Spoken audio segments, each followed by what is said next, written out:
Voilà, bonjour. Donc je suis effectivement ravi et je vous remercie de venir témoigner. Avec plaisir. Donc elle est une patiente que j'ai effectivement rencontrée exactement il y a 4 ans. Ah oui? C'était en juillet. Et c'était à la demande de votre dermatologue. Oui, tout à fait. Il n'en sortait plus avec vos verrues. Vous avez beaucoup de verrues. Oui, des verrues plantaires. Voilà. Tout à fait. Et là, je vous laisse la parole. Oui, alors j'avais... Enfin, on peut peut-être quand même dire que ça a été effectivement la raison pour laquelle on s'est rencontrés. Oui, et puis vous êtes revenu pour une raison beaucoup plus grave. Oui. Il y a peut-être 6 mois. Je pense que c'était en octobre, novembre. Ah oui, c'était il y a plus longtemps. Oui. Oui. Ok. Oui, donc effectivement, je suis venue ici avec les verrues plantaires que j'ai eues pendant 8 ans. J'avais essayé plusieurs choses, aller chez la dermato avec le froid, les brûlés. On avait essayé avec des opérations de creuser pour les enlever. Ça avait fait des trous énormes dans mes pieds, c'est super douloureux, je ne pouvais pas marcher pendant 2 jours. Et puis au bout de 4 ans de traitement, elle m'a dit écoutez, je pense que là on a tout essayé, on ne peut plus rien faire. Par contre, il y a une méthode un petit peu moins conventionnelle que vous pourriez essayer si vous y êtes ouverte, et c'est l'hypnose. Alors je me suis dit ok, je me demande quand même comment l'hypnose va régler mes verrues parce que c'est quand même quelque chose de physique. Mais je me suis dit de toute façon j'en ai marre, j'ai rien à perdre, donc autant essayer.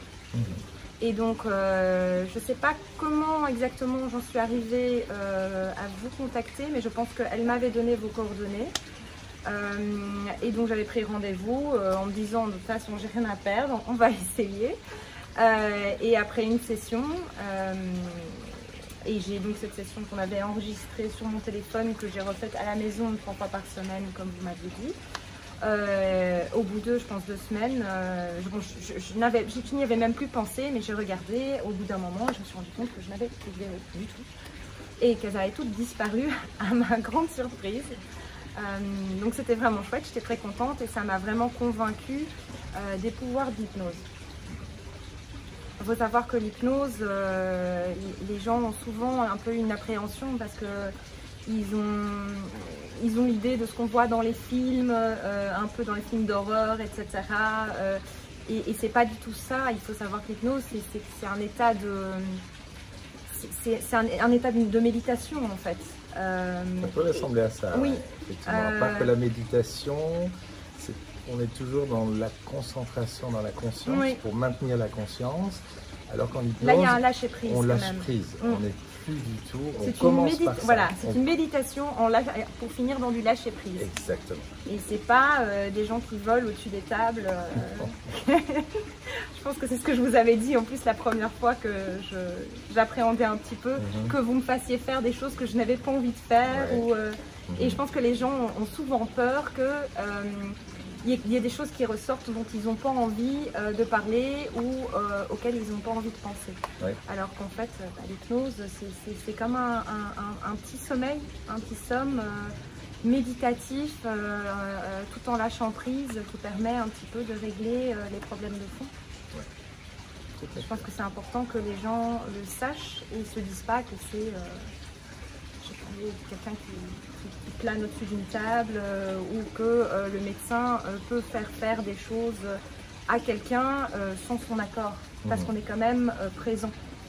Exactement, c'est ça le paradoxe, c'est même la meilleure définition de l'hypnose, c'est qu'il y a une partie de soi qui s'investit dans une sorte de rêverie comme quand on dort, et en même temps il y a toujours la conscience qui est là, donc c'est un état de conscience parallèle qui peut en fait, qui contrôle tout, qui observe tout et puis qui peut intervenir à tout moment. Et donc qui peut éveiller la personne, il suffit d'ouvrir les yeux de toute façon, mais cet observateur en tout cas permet de protéger en fait la personne qui est en état hypnotique de tout ce qui peut se produire à l'extérieur. Oui, exactement. Et je pense que c'est quelque chose qui peut être bénéfique à beaucoup de personnes. mais il faut y avoir un esprit ouvert quand même et le vouloir et y être prêt, quoi. Oui, et avoir une bonne raison, quoi. Enfin avoir une motivation. Oui.